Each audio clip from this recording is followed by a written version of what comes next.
Thanks for staying tuned. I'm Colin Abrams with the HGP Sportscast.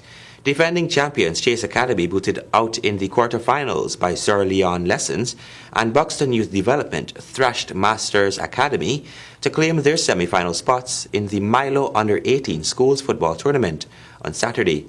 Stanford Howard gives you the highlights. In the first quarter-final match at the Ministry of Education ground, Buxton Youth Development took on Masters Academy. It was good opening play by both teams.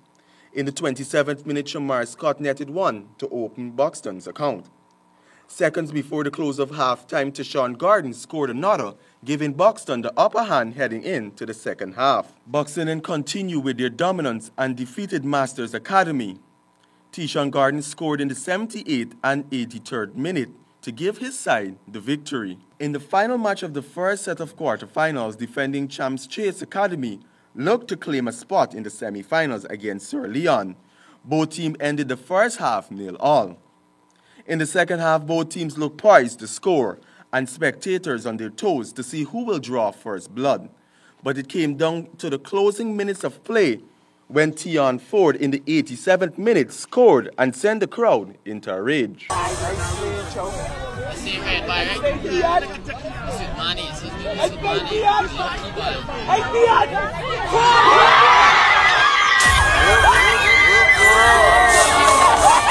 Nightly News caught up with Ford after the game.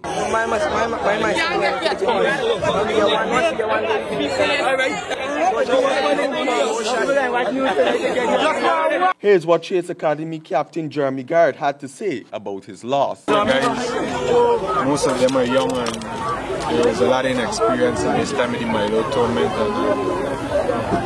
And the team needed a finisher. We didn't have it. The opposition had two chances to score one. We had about 10 and we couldn't put away. So I think the part of the game that was lacking was in the attacking third. However, I know most of the guys are about 50, 60, so most likely they will come back next year. I know this is my last year, and I know Chase Academy can do it again, but unfortunately for us this year, we didn't come out victorious and we come fast. Reporting for the HGP Sportscast, I am Stanford Howard. The Guyana Olympic Association on Saturday released the official list of representatives for the upcoming Gold Coast Commonwealth Games in Australia. Guyana will be represented in 7 disciplines. These are badminton, boxing, rifle, squash, swimming, table tennis, and athletics. A list of 24 athletes and their coaches will represent Guyana at the Games. Presidents of the various associations updated on their preparation for the event. And just for the press, these players are juniors, they're not ranked, because sometimes you build them up so much, you build everybody up in the public eyes, and then when they don't medal, everybody say, oh, yabna babna. So I always tell the press, be realistic. We have our top players, look at what they're doing, compare them to what the opposition will be, and then you get an idea what could happen. Just don't build them up and then deflate them if they're not that successful. Chef de mission of the Guyana team, Mr. Noel Adonis, said that preparation are on track so far. Table tennis player Nigel Bryan spoke about his expectations. Well, my expectations is to just go and execute my best foot forward, practicing my weaknesses and making it my strength in these games, and just executing with the plan that I have towards these games. Taylor Fernance will be competing for the first time in the Senior Commonwealth Games and said she is hoping for the best. What is it like? What's the feeling like right now? Right now it's really exciting and nerve-wracking because it's getting closer. Like, I'm leaving in a week. It's exciting, very exciting. And what are your expectations of medaling so far? Have you scoped out the competition and see who you're coming up against yet?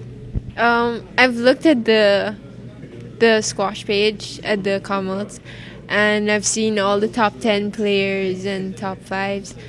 But most of all, like, I'm excited to meet them and play against them and watch them play because I've never been to like a professional tournament before.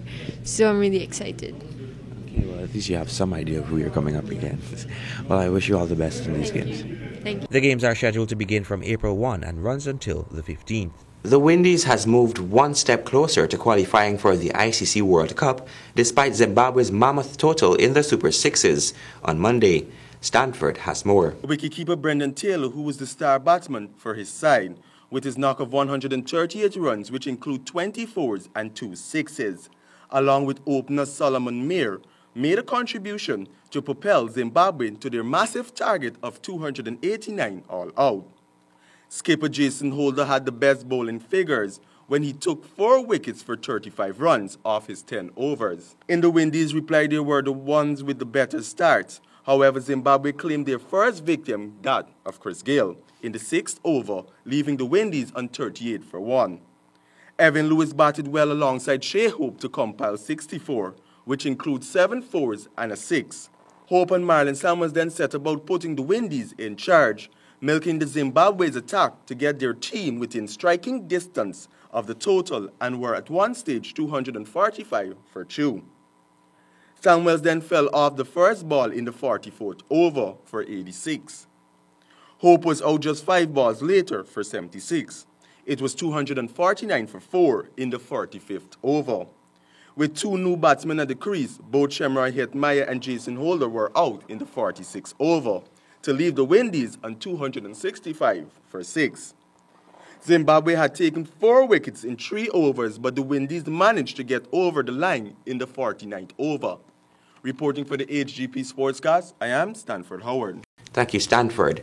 The Ghana Lawn Tennis Association hosted over the weekend their Under-10 Red Ball Inter-School competition. Under-10 Red Ball competition is the earliest stage of grassroots tennis, according to the president of the association. Softballs and small rackets give the young ones a chance to enjoy the game and see their own progression. Frequent competition is necessary to build confidence and experience in handling competitive environments. There were 12 boys and 12 girls from schools around Georgetown: Mariam Academy, Westfield Prep, New Guyana School, Winford Gardens Primary, North Georgetown Primary, Stella Maris, Diamond Primary, New Diamond Grove Primary, the Canadian School, and West Ruimveldt Primary. The Ghana Lawn Tennis Association President Jamal Goodluck felt enthused at the quality of tennis played and expressed his hope that better facilities will meet this new and potent crop of young tennis players. He thanked the parents for their assistance monitoring all matches and helping the association in every way, and announced that the GLTA will have an inter-school for each school term. And that has brought us to the end of this edition of the HGP Sportscast. Before we go, remember, life is like a sport. Always remember to play fair. Goodbye.